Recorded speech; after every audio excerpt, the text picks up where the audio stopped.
Lumapit kay Kristo. Ito ang kahangahangang paanyayang ipinaabot ng 2025 Philippines Area Priorities. Bilang mga miyembro ng tunay na simbahan ng Panginoon, hinihikayat tayong anyayahan ng iba sa sacrament meeting at tulungan ang ating mga nabinyagan at mga bagong miyembro na gawin at tuparin ang mga tipan sa templo. Kapag gumagawa tayo ng mga tipan, pumapasok tayo sa landas ng tipan na nagbabalik sa atin sa ating Ama sa Langit. Mapagmahal na itinuro ni Pangulong Russell M. Nelson na ang pagsunod sa landas ng tipan ang magbubukas ng pinto para sa bawat espiritual na mga pagpapala at pribilehiyo para sa kalalakihan, kababaihan at mga bata saan man. Gayunman, maraming bagong miyembro ang lumalayo sa landas ng tipan at nawawala sa pagkaaktibo pagkatapos ng binyag.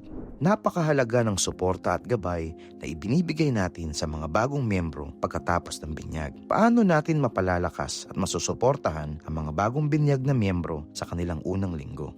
Ngayon, ipakikilala natin ang 4 na mahalagang pangako na maaaring isabuhay ng mga bishop at leader ng ward para matulungan ang mga bagong miyembro na maging aktibo, maramdaman ang tunay na pagtanggap at mapalago ang kanilang espiritualidad sa simbahan. Habang isinasabuhay natin ang mahalagang pangakong ito, nagkakaroon tayo ng bagong pananaw na tumutulong sa atin na iwaksi ang mga luma at hindi epektibong gawain na nagpapaantala o nagpapabagal sa pag-unlad ng ating mga bagong miyembro sa paglakad sa landas ng tipan. Una, i-orden kaagad ang mga lalaking nabinyagan.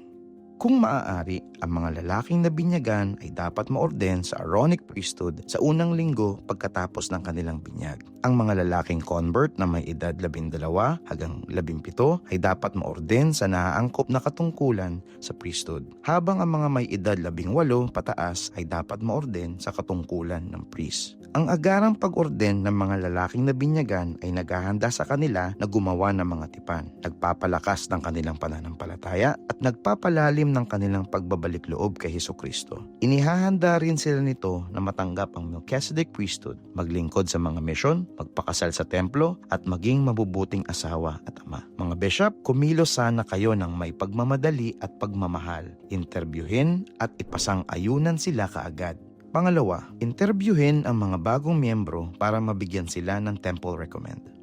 Ang mga bagong miyembro ay dapat interbyuhin at makatanggap ng temple recommend sa loob ng unang linggo pagkatapos nilang mabinyagan. Kapag nabigyan na ng temple recommend, inihahanda sila ng mga leader ng ward na maranasan ang mga proxy baptism sa templo. Huwag silang hayaang maghintay hanggang sa maisip mong karapat-dapat sila. Ang mga bagong miyembro ay 5 beses na mas malamang na maendaw kung mabilis silang makatanggap ng temple recommend. Matapos mabigyan ng temple recommend, ang isang bagong miyembro ay dapat ding maghanap ng isang ninuno sa pamamagitan ng family search na magagawa nila ng mga gawain sa templo. Kung malayo ang templo sa kanyang tirahan, tulungan siyang magtakda ng mithiin na pumunta sa templo kapag ipahihintulot ng sitwasyon. Pangatlo, bigyan kaagad ng mga tungkulin at mga responsibilidad.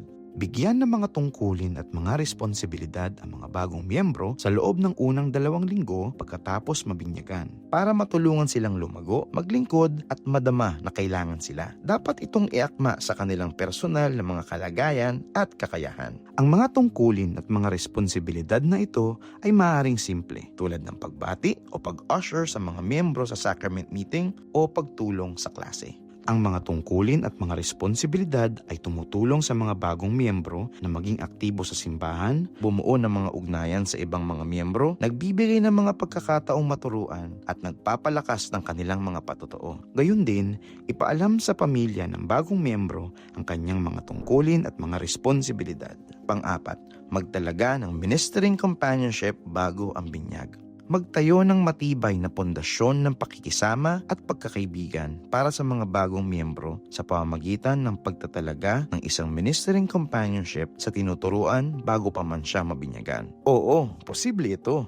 Ang mga leader ng Elders Quorum at Relief Society ay nakikipagtulungan sa mga missionary at mapanalangin nagtatalaga ng angkop na ministering companionship. Ang mga ministering brother o sister na ito ay magtutuon sa pagiging kaibigan ng bagong miyembro sa simbahan at mananatiling konektado sa kanila sa pamamagitan ng social media at iba pang uri ng teknolohiya. Agad na ipinakikilala ng mga bishop ang tool na aking landas ng tipan sa mga bagong miyembro na gagabay sa kanila habang nagpapatuloy sila sa pagsunod kay Hesukristo at binibigyang diin ang kahalagahan ng mga tipan at paggawa ng tipan. Sa Gospel Library app o website, pumunta sa mga handbook at calling. Pagkatapos ay i-click ang mga calling sa ward o branch. At pagkatapos ay itap o i-click ang icon na pagpapalakas ng mga bagong miyembro. Panghuli, i-click ang aking landas ng tipan para ma-access ang mga aralin at aktibidad na magsisilbing mahalagang hakbang sa kanilang paglalakbay bilang mga bagong miyembro ng simbahan. Masusubaybayan ng mga leader ng ward ang progreso ng isang bagong miyembro gamit ang ulat ng pag-unlad sa landas ng tipan na makukuha sa menu ng mga report sa Member Tools app at Leader and Clerk Resources or LCR.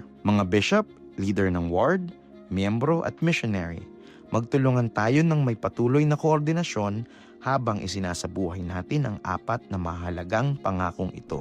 Magdaos ng lingguhang Missionary Coordination Meeting o MCM para talakayin ang progreso ng mga bagong miyembro. Maging pamilyar at gamitin ang training guide na pagpapalakas ng bago at nagbabalik ng mga miyembro sa Gospel Library app. Mga bishop, makipagtulungan sa ward clerk at executive secretary sa pagkuha at pagpapanatili ng mga record ng mga bagong miyembro. Bumuo ng isang bagong pananaw. Mga leader ng ward, isabuhay natin ang mahalagang pangakong ito habang naglilingkod tayo sa mga anak ng ating Ama sa Langit. Habang tinutulungan natin ang ating mga bagong miyembro na maglakad sa landas ng tipan tungo sa buhay na walang hanggan, na pinakadakila sa lahat ng kaloob ng Diyos, natatanggap din natin ang katulad ng mga pagpapala para sa atin at sa ating mga pamilya.